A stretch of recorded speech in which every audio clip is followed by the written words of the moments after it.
여러분 안녕하십니까? 자, 경작 짱박사입니다. 자, 이번 시간에는요 우리가 어제 그 노무사 1차 경제학 시험을 치렀죠. 그래서 그거에 대한 간단한 총평을 한번 해보도록 하겠습니다. 시험을 보신 분들은 뭐 많이들 느끼셨겠지만 약간 난이도가 올라간 데다가 그리고 이제 시험 끝날 때 막판까지 엄청난 체력 고갈과 스트레스를 받거든요. 그래서 개인적으로는 시험이 끝난 다음에는 뭐 5시 어차피 정답이 나오니까 여러분들 좀 푹 쉬시고 그 다음에 채점하는 거를 권하긴 합니다. 가끔은 바로바로 정답 좀 올려줬으면 하는 분이 있는데 제가 봤을 땐 조금 한 템포 쉬었다 가는 것도 괜찮다고 생각을 하고요. 그리고 이제 저도 또 수업이 있다 보니까 그래서 문제지는 한번 받아보고 학생들한테 얘기를 들어보긴 했는데요. 이렇게 전체적인 총평을 한번 이렇게 작성을 해보려고 이렇게 이 자리에 쓰게 됐습니다. 자, 문제를요 우선 앞에 AI 나와 있으니까 제가 일일이 검색할 수도 있는데 약간 챗 GPT랑 뭐 제미나이 뭐 이런 걸 통해 가지고 인터넷에 떠돌아다니는, 근데 이제 제가 힌트는 줬어요. 주로 이제 여러분 동의 카페라 하나 노무사의 길을 걷는 사람들 거기에 이제 보통 많이들 글을 올리시고 하다 보니까 정보를 얻으니까 힌트를 줘서 물어봤더니 전체적인 체감 난이도는 뭐 다 예상했던 내용인 것 같습니다. 그래서 여기 보시면 작년보다 어려웠다. 사실 요건 좀 애매해요. 작년에도 어려웠어요. 그래서 문제가 25문제에서 40문제로 바뀌는 그 바로 전 단계 해가지고 제가 봤을 때는 한번 시험적인 문제들이 많아서 작년 시험도 쉽진 않았거든요. 근데 작년보다 당연히 어려웠죠. 문항수도 많아졌으니까. 특히 계산 문제가 만만치 않았고 그리고 익숙하지 않은 유형의, 그러니까 이것도 사실 상대적인데 기존의 노무사 기출문제와 비교했을 때는 익숙하지 않은 건데 우리가 뭐 간평사라든가 공무원 시험이나 회계사 시험에서는 늘상 출제됐던 문제들입니다. 그렇기 때문에 올해 많은 분들이 기출문제만 보면 될까요? 해서 저는 기출문제만 보면 부족하다고 그렇게 말씀을 드리긴 했거든요. 아마 기출문제 봐서 한 80점, 90점 받는 분들은 이번 시험에서 한 4, 50점 정도밖에 안 될 거라고 얘기했는데 약간 그러니까 어쩔 수 없죠. 뭐 경쟁률이 치열해지고 하다 보니까 그래서 어렵게 나올 거를 예상했는데 특히 계산 문제가 어려웠고요. 그리고 또 이게 시간이 부족합니다. 이게 25문제 풀 때랑 100문제 풀 때랑 40문제 풀 때랑 완전히 차이가 있습니다. 그래서 문제 만들 때도 마찬가지예요. 25문제 만들 때는 부담 없이 만드는데 이렇게 막 40문제 만들 때는 문제 만들기도 되게 버겁습니다. 자, 개념 이해 중요성 당연한 얘기예요. 경제학은 개념을 정확하게 안 다음에 기출이나 응용 문제들을 많이 풀어 보셔야 되는 그런 거거든요. 그래서 뭐 단답식으로 이렇게 딱딱딱 하는 뭐 그런 측면의 문제는 이제 많이 사라지게 된다. 이렇게 보시면 되겠고요. 역시 계산 문제나 미시 파트가 시간이 좀 많이 걸리는 타임 컨수밍 하는 그런 문제들이 많기 때문에 살짝 만만치 않았고요. 거시도 그렇게 평이하진 않았습니다. 여기서는 잘 모르겠지만 미시에 비해서는 계산 문제가 적어서 평이했다. 이렇게 될 수 있는데 거시도 만만한 건 아니었습니다. 요건 챗 GPT에 물어봤더니 전반적으로 난이도가 높았다. 그리고 이제 뭐 노동법이나 경영학 같은 과목들도 강의하시는 분들께 여쭤봤더니 예년보다 난이도가 이렇게 많이 올라갔다 얘기하더라고요. 전반적으로 우리 시험도 1차에서는 그렇게 많은 신경을 쓰고 그러지 않았던 경우가 많이 있었는데 뭐 늘 말씀드리는 것처럼 좀 기간을 길게 잡고 공부를 좀 제대로 해야 되지 않을까 하는 생각을 하고 있습니다. 근데 늘 말씀드리는 거지만 시험의 난이도에 대한 평가는 상대적이며 개인의 학습 수준과 경험에 따라 다를 수 있습니다. 그래서 참고는 하시되 그냥 그 얘기들을 보고 지레 겁을 먹거나 또 너무 쉽게 생각하거나 그럴 필요는 없습니다. 저는 경제학과인데요. 뭐 경제학과라고 다 경제학 잘합니까? 경제학과인데 뭐 계속 A뿔을 받은 친구도 있고 그렇지 않은 친구도 있고 내가 다른 무슨 경제학 시험을 준비했다가 이렇게 보는 친구도 있고 그렇지 않은 맨 땅에 처음 시작하는 친구들도 있고 다양하기 때문에 그렇기 때문에 언제나 늘 상대적이다. 그렇기 때문에 여러분들이 스스로 자신감을 갖고 내가 봤을 때 좀 뭔가 두렵고 걱정된다 그러면 공부를 조금 일찍 시작해서요. 공부하는 기간을 좀 늘려주시기 바래요.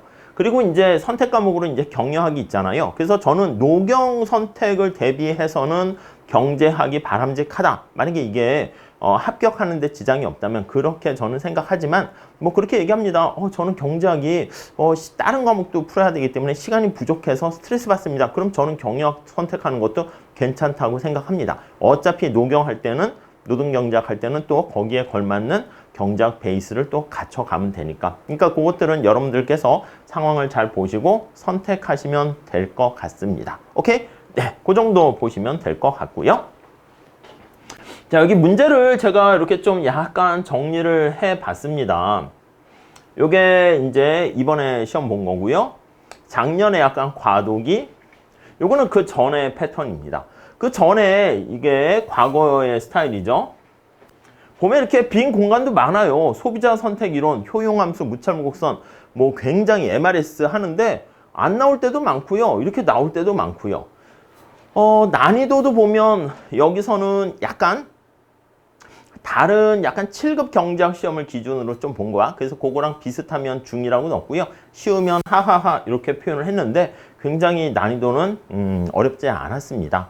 그리고 여기 보시면은 빨간 색깔로 표현한 거는 우리가 2차 때 노동경제학에 도움이 되는, 그래서 만약에 연기부터 공부를 좀 하는 과정이 있다 그러면 이런 효용함수, 콥더글라스 효용함수라든가 생산함수, 그 다음에 완전경쟁시장, 뭐 MRS, 최저임금제의 효과 이런 것들을, 또 여기 나와 있는 여가 노동에 관련된 문제, 이런 진위계수 이런 것도 우리 2차 시험에 나왔었는데 소득분배 지표로 늘상 출제가 되던 문제였거든요. 그러니까 이런 것들은 노경과 관련된 건데 싹 보시면 역시 미시는 거의 노경과 관련돼 있다 보시면 될 것 같습니다.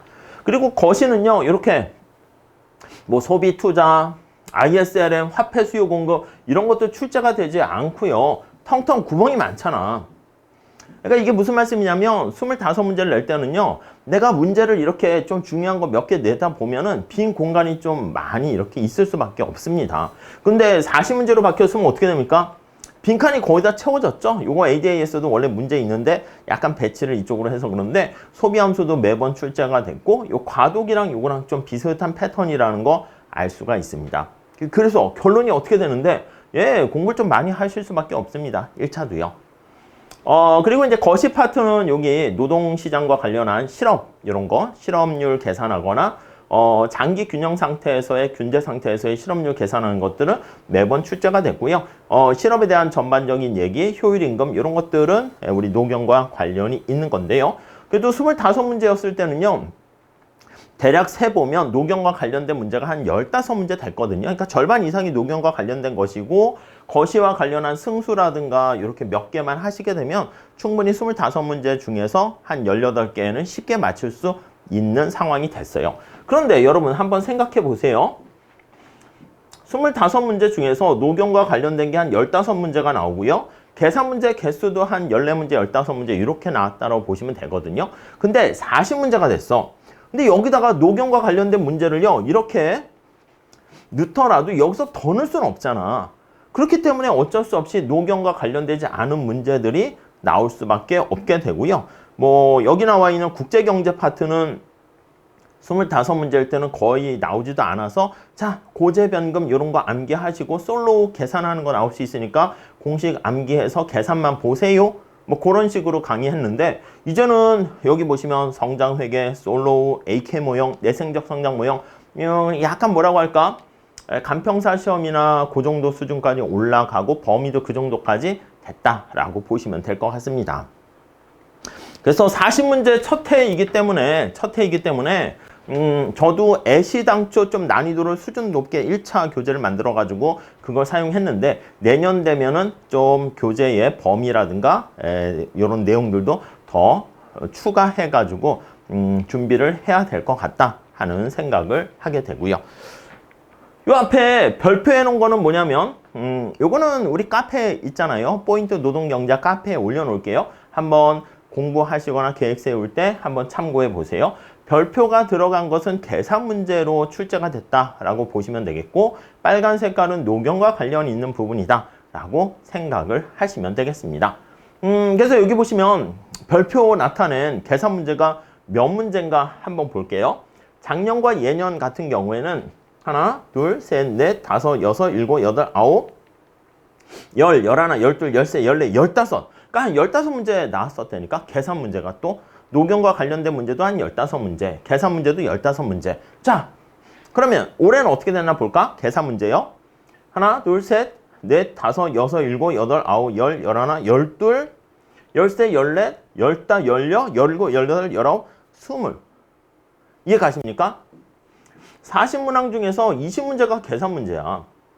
그러니까 사실 요게 계산 문제 때문에 시간 압박이 커서 만만치 않다니까, 시험장에서는요. 거기다가 막 이렇게 시험 보느냐고 지쳐있는 상태이기 때문에. 그래서 아마 체감 난이도는 훨씬, 제가 여기다 뭐 상중하 넣어놓긴 했는데 전반적으로 훨씬 이제 난이도가 높고요. 그래서 간단한 계산 문제들도 계산 문제 뒤로 빼고 말 문제만 봐야겠다. 근데 말 문제가 만만치 않은 것들이 있단 말이야. 그렇기 때문에 제가 봤을 때 제 개인적인 생각입니다.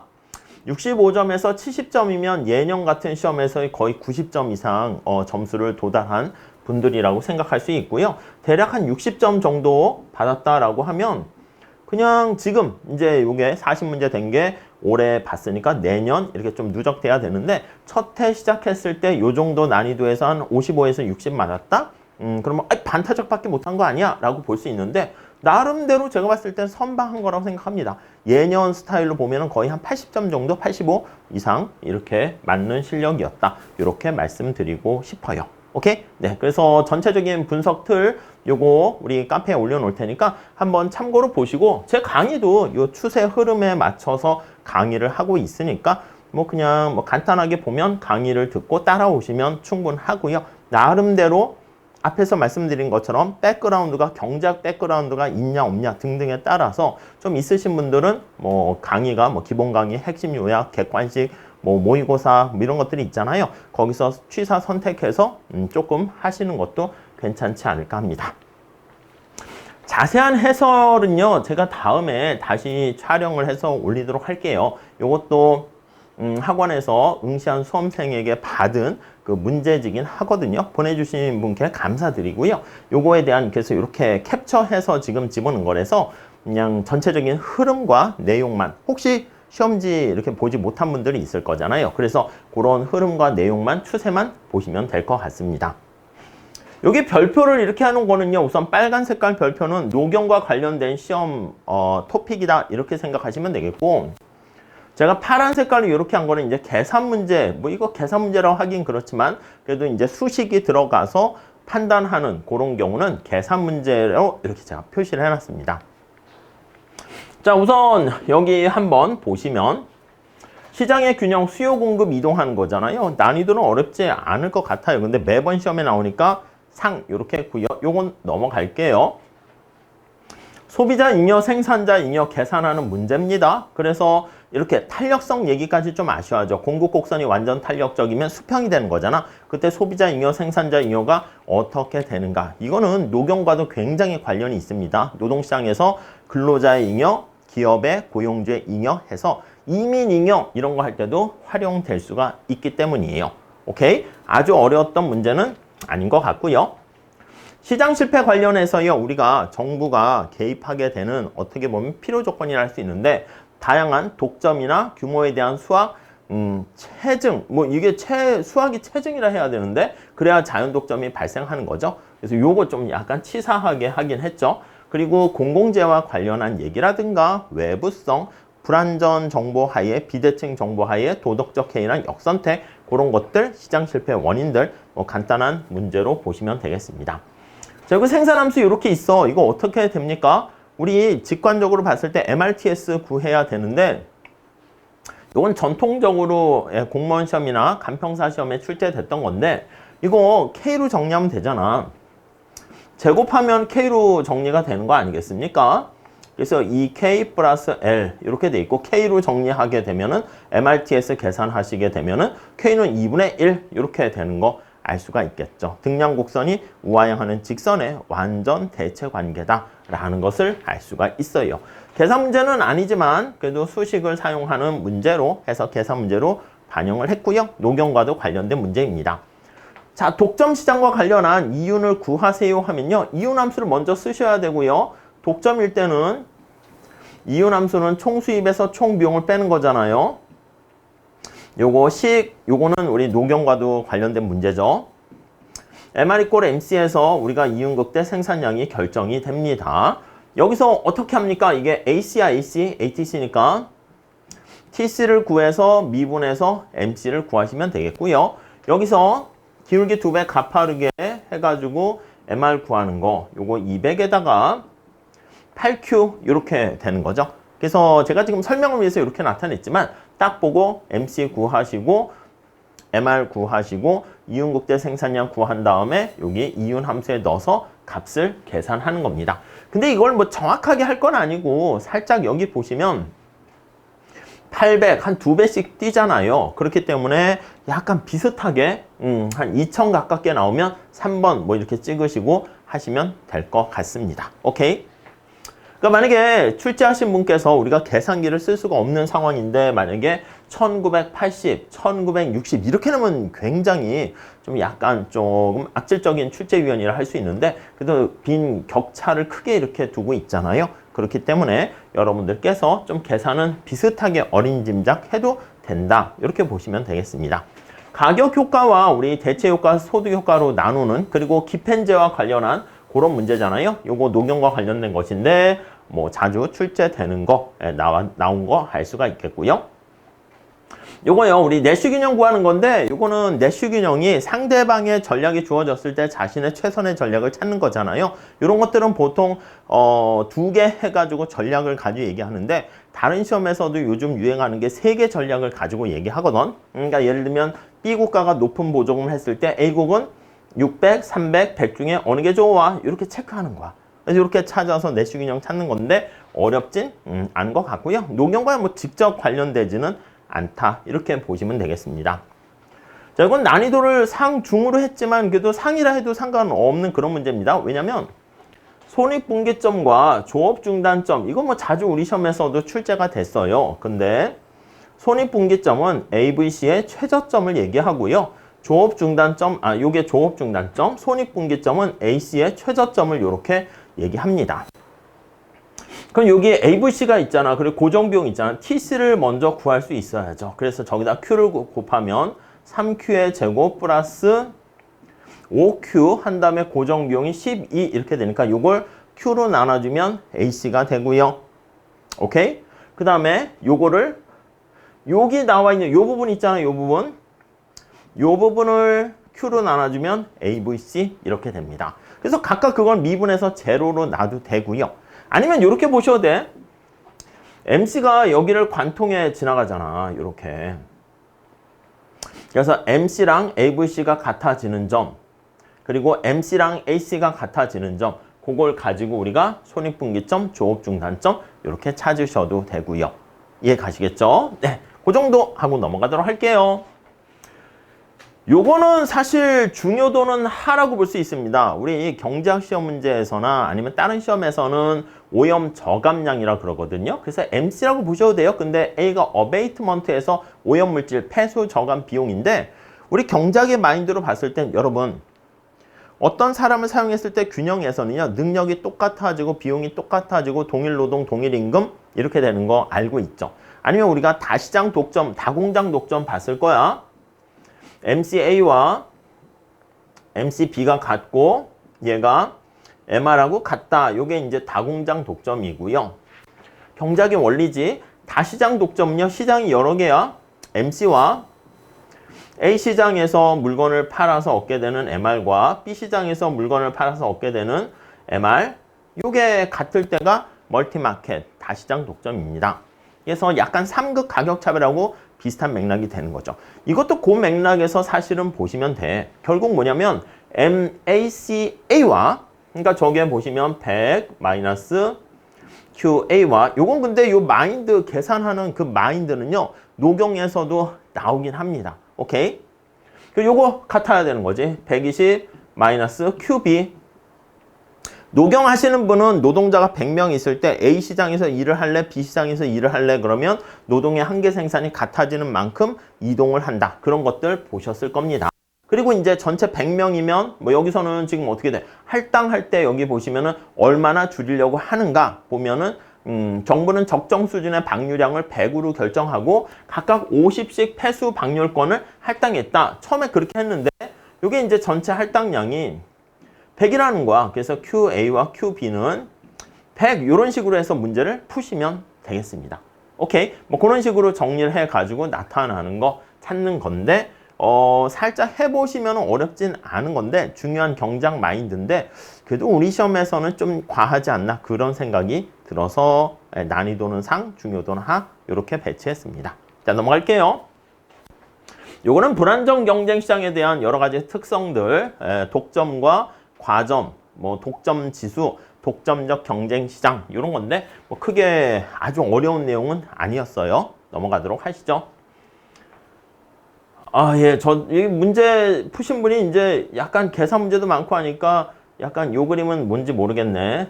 약간 안타까운 느낌이 들긴 하죠. 막 짜증이 나고 뭐 스트레스 받고 뭐 그런 것도 있나 봐요. 그래서 여기다가 나중에 넣은 건지 요거 문제 풀 때 한 건지는 잘 모르겠지만 여기 보시면 효용함수가 이렇게 있습니다. 요거는 우리 자주 했었던 거지. 콥 더글라스 효용함수 나타내는 거라서 난이도는 중요한 건 당연히 상이고요. 난이도는 그렇게 어려운 건 아니지만 지문이 뭐야? 여기저기 여러 개를 물어보고 있는 거잖아요. 그래서 요거 MRS 구하시고요.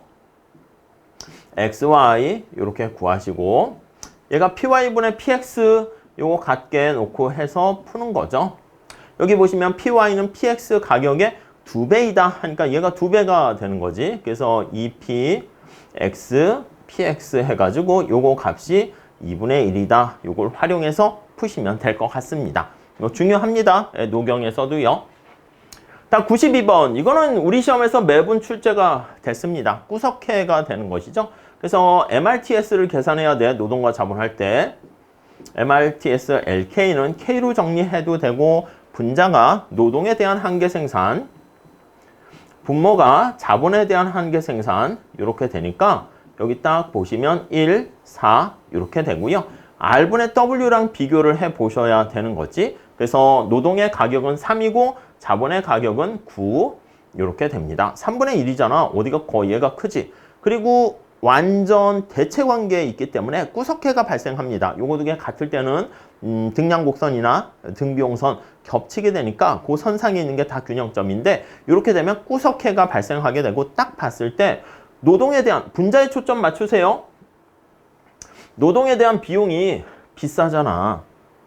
이해 가시죠? 그럼 노동에 대한 투입을 하나도 안 하는 게 합리적이다. 이렇게 보시면 되겠죠. 그러니까 이것도 사실 계산해야 되는데 노동에 대한 투입 비용이 빵이다라는 거 활용해서 1번밖에 없으니까 쉽게 구할 수 있는 계산 문제이긴 합니다. 오케이?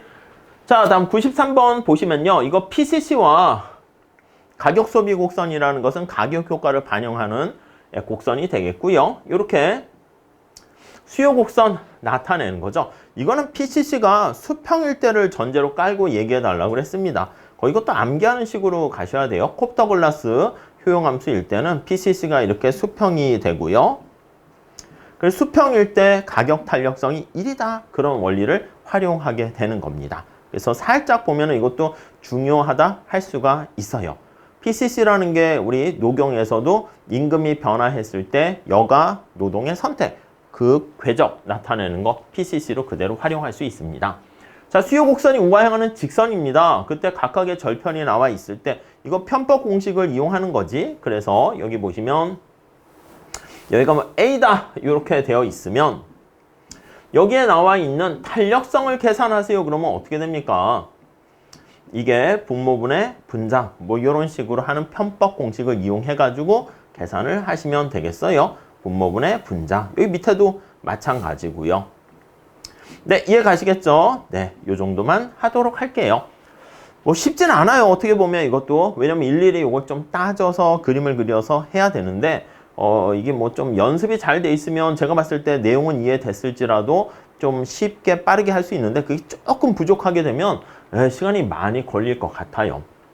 요거는 사실 난이도 상이라고 이렇게 표현을 했습니다. 우리가 이제 불확실성화에 선택할 때요. 회사에 취업할 때랑 창업할 때 느낌이 뭐야? 여러분들 왜 회사에 취업하는 것보다 창업을 두려워할까요?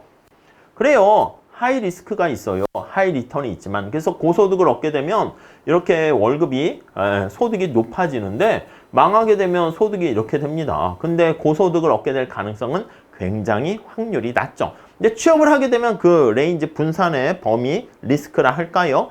그게 조금 더 줄어들게 되는 것을 알 수가 있죠. 그래서 고소득, 엄청 고소득은 아니지만 600에 가깝게 되는 이런 상태를 이용해서요. 우리가 위험 기피자인 선택자가 어떤 거를 선택할까라고 얘기하는데 사실은 원래 이런 걸 막 그려야 되거든. 이렇게.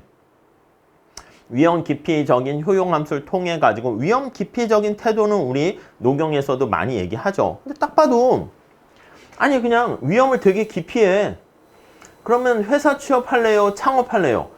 당연히 취업하는 쪽을 선택하지 않겠습니까? 원래는 내용을 보고 좀 봐야 되는데 그래도 약간 낯선 문제이기 때문에 출제하신 분께서 조금 뭐라고 할까?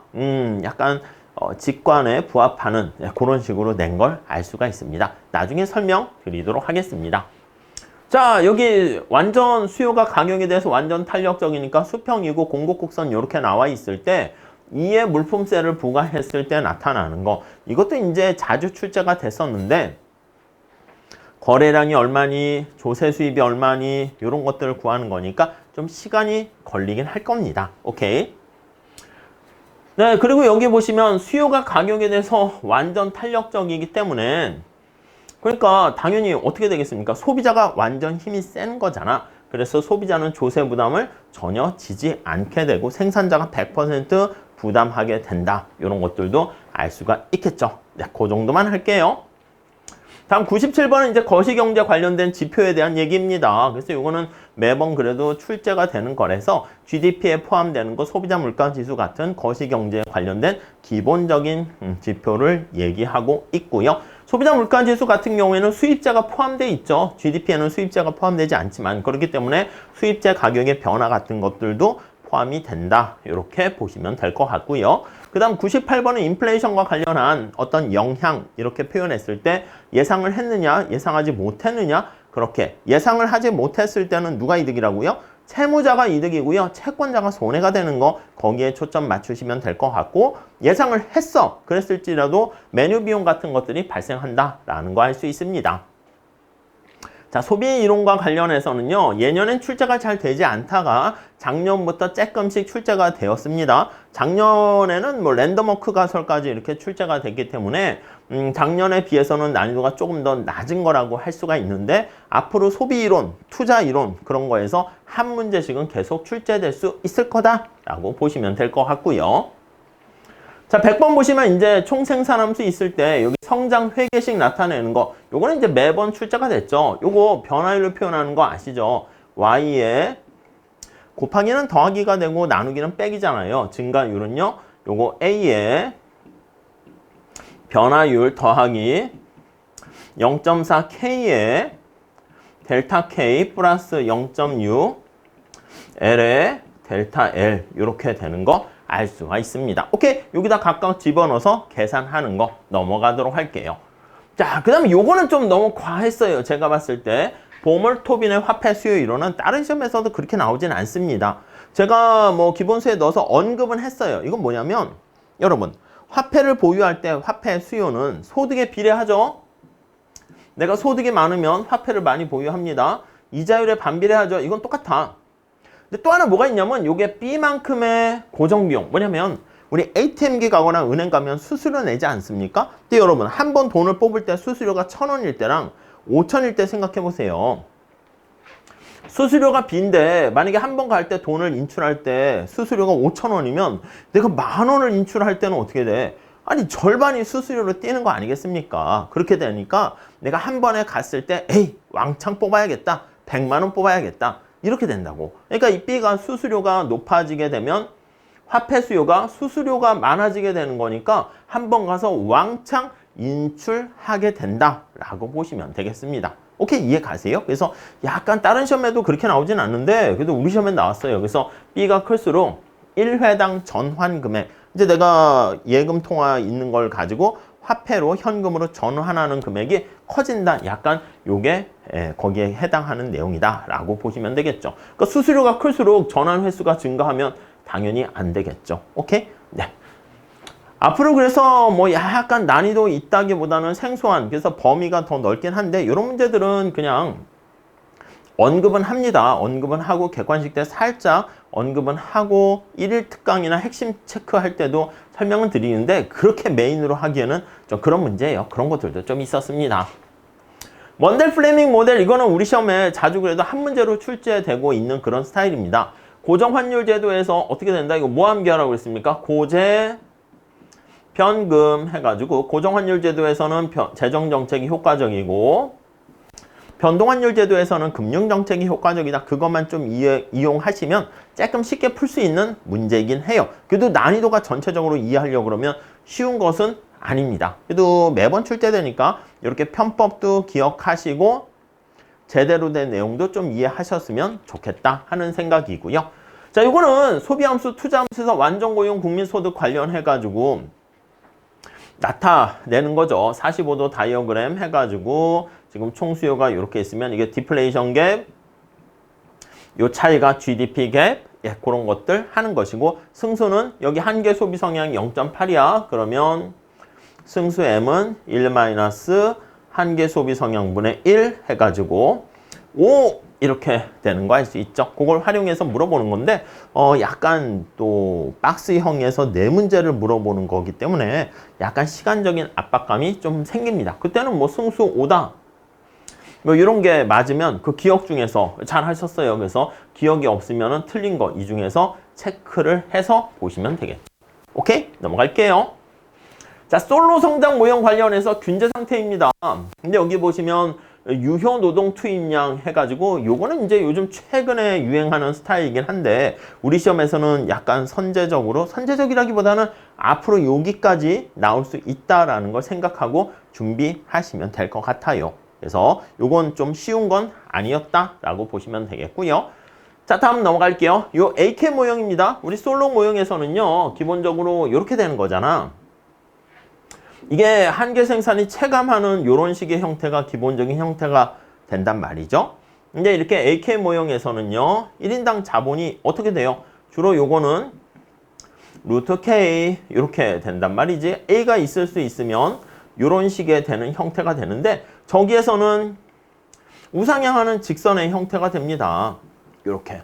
한계 생산이 체감하지 않습니다. 그렇기 때문에 지속적인 수렴 현상이 발생하지 않고 지속적인 발산, 격차가 발생할 수도 있겠다라고 보시면 되겠어요. 이게 이제 내생적 성장 모형은 너무 어려워가지고 사실은 요 AK 모형 하나만 하시면 되거든요. 근데 뭐 요 정도 출제 글도 나왔으니까 참고로 보시면 될 것 같고요. 그 다음 폐쇄경자에서 ISLM 모형 관련된 거 이거는 과거 기출에서도 좀 출제가 됐습니다. 그래서 ISLM 케인작파, 고전학파 해가지고 케인작파를 기준으로 봐달라고 그랬죠. 케인작파는 LM 곡선이 수평입니다. 유동성 함정에 가깝고 IS가 가팔라요. 근데 고전학파는 이거 반대야. LM이 가파르고 극단적으로 수직이고 IS가 완만합니다. 그걸 이용해가지고 판단하는 학파별 문제인데 이거는 요 ISLM 형태 가지고 물어보는 거는 자주 과거에도 출제가 됐었습니다.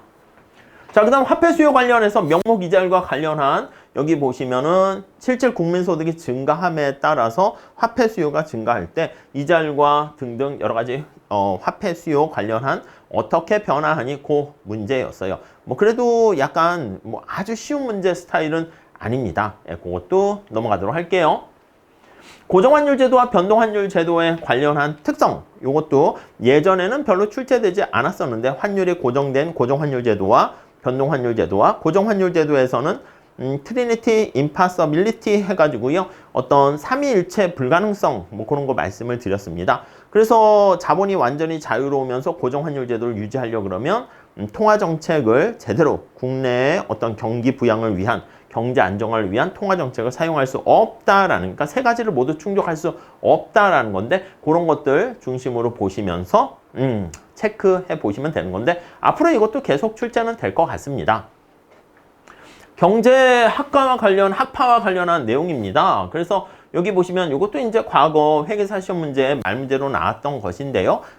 새 케인즈 학파의 정책 무력성 명제라든가 새 케인즈 학파의 얘기라든가 케인즈 통화주의 그런 것들 하는 건데 학파별 관련해서 한 문제 정도는 앞으로도 계속 출제될 것 같고요.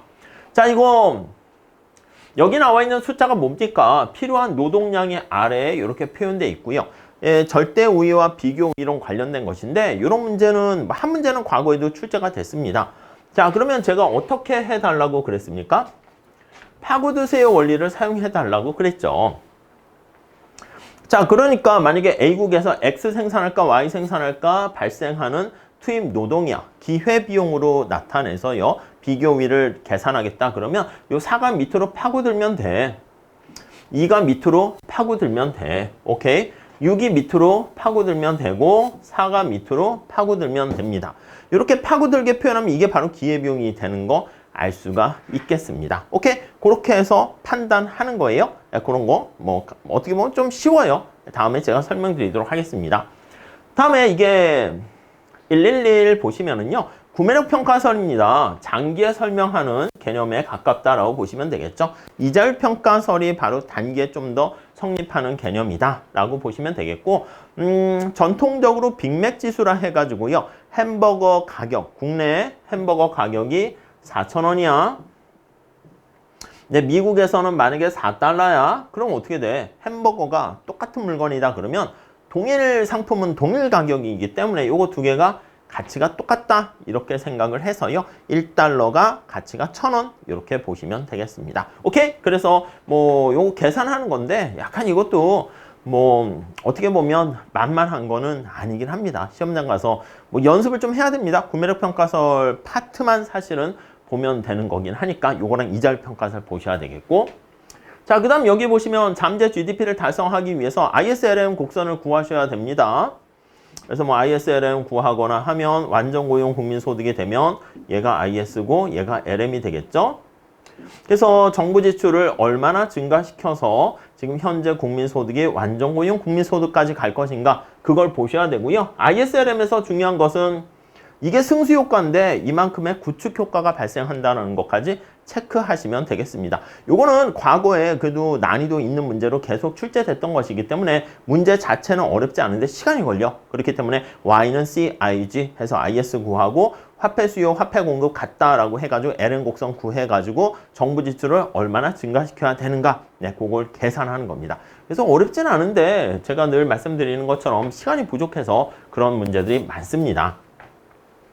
다음에 여기 기대 인플레이션 여기 보면 기대가 추가된 프리드만 펠프스의 기대 필립스 커브가 되는 것이죠. 이게 이제 케인즈 학파의 비용을 여기서 감안해 가지고 우리가 70년대 80년대 오일 쇼크가 발생했을 때 비용 증가 인플레이션 가지고 AS가 상방 이동하는 거 설명할 때 활용하기 위해서 케인즈의 주장 유가 상승의 충격 그것뿐만 아니라 세고전 학파의 주장 아니면 적응적 기대를 강조하는 통화주의자의 주장 그거를 반영해서 나타낸 필립스 커브인데 요건 약간 녹용과도 관련이 있습니다. 녹용에도 이제 필립스 커브가 등장하는데 그거를 그냥 암기하기보다는 이 단계에서 조금 더 집어넣으면서 이해를 하는 게 좋을 것 같아요. 뭐 쉬운 문제는 아닙니다. 넘어갈게요. 114번. 자, 노동 수요와 관련한 이거는 마샬 힉스 법칙에 가깝다라고 보시면 되겠습니다. 그래서 이거는 왜 해가지고 이유까지 잘 설명을 하셔야 돼. 녹용에서도 굉장히 중요한 포인트이기 때문에 그렇습니다. 넘어갈게요. 자, 이거 여가 노동과 관련한 예산선, 효용함수 등등 있을 때 나타내는 거. 그건데 뭐 사실 이게 다른 시험들은 되게 좀 7급이나 간평사 시험에서는 좀 힘들어하는 문제입니다. 근데 우리 노동경제를 좀 연기나 일기 준비하시는 분들한테는 요거는 약간 껌이라고 할 수가 있긴 하죠. 그래서 비근로소득이 증가하게 되면 예산선이 근로 외의 소득이죠. 비근로소득이 증가하면 예산선이 평행 이동하는 거니까 이때는 대체 효과가 발생하지 않고요. 소득 효과만 있다. 이렇게 보시긴 해야 됩니다. 오케이? 넘어갈게요. 116번 문제는요. 고용과 관련한 여러 가지 지표를 얘기하고 있습니다. 그래서 고용자 그리고 실업자 어떻게 분류할 것인가 뭐 그런 것들인데 약간 요거는 좀 기본적인 얘기다. 뭐 노경에서도 기본적으로 알고는 계셔야 되고요. 효율성 임금이라는 거 이거 굉장히 중요하잖아요. 노경에서도 단독으로 출제가 되기도 합니다. 이게 생각이 바뀌는 거잖아. 생산성이 높으니까 임금이 올려준다가 아니라 임금을 많이 주게 되면 생산성이 올라간다야. 특히 여기 4번에 보시면 노동자의 체력과 건강, 그러니까 효율임금을 설명하는 게 후진국 같은 저소득, 저개발 국가 같은 경우는 임금을 좀 올려주면 맨날 그 편의점이나 라면을 먹고 그래서 체력이 떨어지고 몸이 아프고 그랬던 근로자들이 맛있는 고기를 먹게 되니까 체력과 건강이 향상돼서 생산성이 높아진다. 그런 주장도 있긴 하거든. 그렇기 때문에 4번도 맞는 표현이다 라고 보시면 되겠습니다. 오케이? 그래서 효율임금 제도 관련한 얘기 뭐 매번 나오는 문제이고요. 그 다음 균제 상태에서 실업률, 이거 자연 실업률 어떻게 됩니까? 이직자, 이직률, 구직률, 그 다음 이직률, 요거 표현하는 거지. 실업률이 12%가 될 때 실직률이 여기 S야 S 3%가 되니까 F는 얼마하게 요거 푸는 겁니다. 그래서 이것도 굉장히 과거에도 자주 계산 문제 출제됐던 건데 그런 측면에서 난이도가 쉬운 문제다라고 볼 수가 있겠고요. 자, 이거는 노동의 수요 공급 계산을 해가지고 균형값을 구한 다음에 최저임금을 구하게 되면 고용이 얼마나 감소하니 이만큼의 실업이 발생하는 거, 이런 것들은 계산 문제 쉬운 거잖아. 그러니까 계산 문제가 대략 앞으로도 40문제 중에서 한 20문제가 나올 거라고 생각을 하시고요. 거기서 좀 쉬운 문제들 있잖아. 익숙한 거. 여가 노동 선택의 문제라든가 수요 공급이라든가 여기다 텍스를 부과한다거나 그런 것들, 탄력성 계산한다거나 이런 것들을 먼저 싹싹싹 푸시고 앞에서 봤었던 거시경제학에서 ISLM 구하고 이건 좀 연습이 많이 됐으면 푸시는 것이고 아니면은 풀 수 있는데 시간 안에 풀긴 그렇군 이렇게 해서 제끼시고 뭐 그런 문제풀이 전략을 사용하시면 좋겠습니다. 오케이?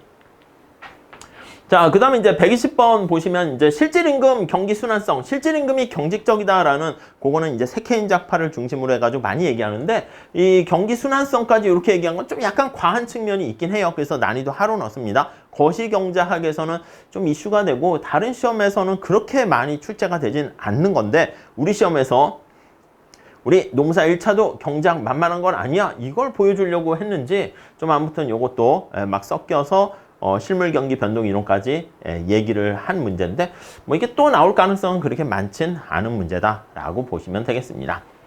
자, 그래서 이렇게 간단하게 총평하고요. 문제가 어떤 게 출제됐나 혹시 가볍게 살펴봤는데 그래서 혹시 이제 내년에 시험을 준비하시거나 그런 분들은 참고를 하시면서 준비를 하시면 될 것 같고요. 그래서 이제 객관식 강의를 듣고 객관식 문제를 많이 풀어봐서 연습이 되셨다 하더라도요. 앞으로 내년에는 40문제짜리를 40분 정도 정해놓고 문제 푸는 모의고사를 모르겠어요. 저도 수요가 근데 1차 수요가 이제 좀 많아질 거라고 생각하는데 지금까지는 그렇게 많지는 않았거든요. 수업 자체를 많이 듣지도 않을 뿐만 아니라 뭐 이런 건 뭐 혼자서 이렇게 되는데 좀 바뀔 것 같아요. 그래서 또 40문제를 40분 정해놓고 풀어보는 모의고사 이런 것들도 해볼 필요가 있거든요. 그러니까 내가 문제를 풀 수 있지만 시간 관리를 좀 잘 해야 되기 때문에 그런 것만 좀 하시게 되면 충분히 쉽게 원하시는 점수를 얻지 않을까 하는 생각을 해보고요. 1차에서는 뭐 다른 것도 만만치 않긴 하지만 뭐 100점, 90점 이것까지는 좀 과한 그런 거고 아마 적정한 점수는 제가 봤을 때 뭐 한 70에서 75 그 정도 한 80 정도 생각하시고 준비를 하시면 그러니까 40문제 중에서 한 10개 정도 틀린다라는 거 생각하시면 조금 부담은 한결 없지 않을까 하는 생각을 해봅니다. 아무튼 잘 준비를 하셔가지고요. 1차 합격하신 분들은 또 어쩔 수 없습니다. 2차 시험도 열심히 그냥 달리시는 수밖에 없으니까 열심히 하시고 만약에 1차 안 되신 분들은 조금 작전을 세우셔가지고 조금 1차를 일찍 시작하겠다 생각하시고요. 그 다음에 2차 공부 같이 병행하시면 뭐 오히려 또 바로 동차 비슷하게 한 번에 할 수도 있으니까 뭐 타이밍이 있는 것 같습니다. 열심히 하셨을 때 거기서 얻게 되는 리턴 보상이 바로 나올 수도 있고 조금 늦게 나올 수도 있으니까 네, 너무 뭐 힘들어하지 마시고 좀 잘 힘내시고 준비하셨으면 좋겠습니다. 자, 수업 시간에 또 뵙도록 하겠습니다. 감사합니다.